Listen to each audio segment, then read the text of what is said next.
Hi there, students. This video is for after you have built and have a mostly working robot, but you want to change a few settings to make it exactly the way you want.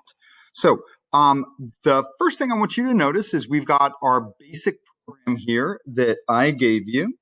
And if we want to look at how that looks like on this robot here, I've got one LED flashing, and I've got a servo going from 45 degrees to 135. Okay. So I'm going to pause you for a sec. And maybe I don't like how much it's swinging. Maybe I want it to swing less and I want it to go faster. Okay. So that's going to involve changing our angle measurements and the pauses. So we're going to remember angles on a protractor. 45 degrees is about here. 135 is way over here. So that's about a 90-degree swing in between those two. If I want it to swing less, I need to start on a higher number, not at 45, but maybe I want to start up here at 60. And then I might want to end not all the way down on 135. Maybe I want to end up here at 120. So I'm going to start here. Instead of starting my servo at 45 degrees, I'm going to start it at 60. And I'm going to end my servo down at 120 degrees instead of 135. So that's slightly smaller. Okay. Now you might want a different type of motion.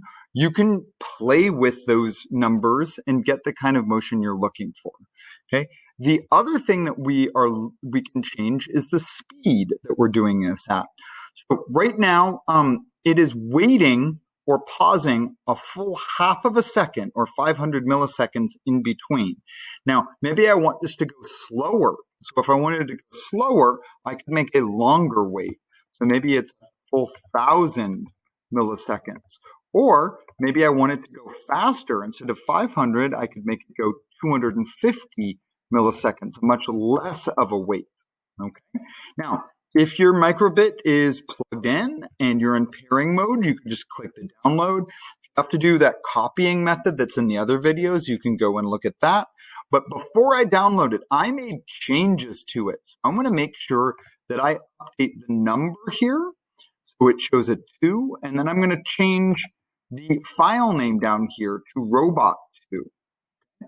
So I'm always updating so I know if I have the right number there.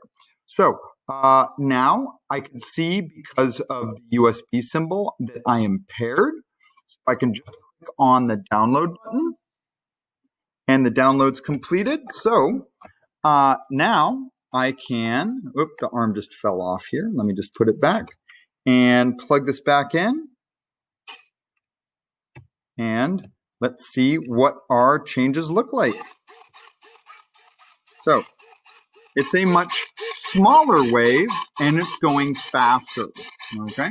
Now I can keep playing back and forth and making more and more changes to it until I get exactly what I'm looking for.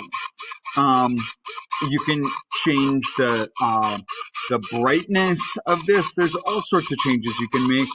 So have some fun with it. Okay. Bye-bye.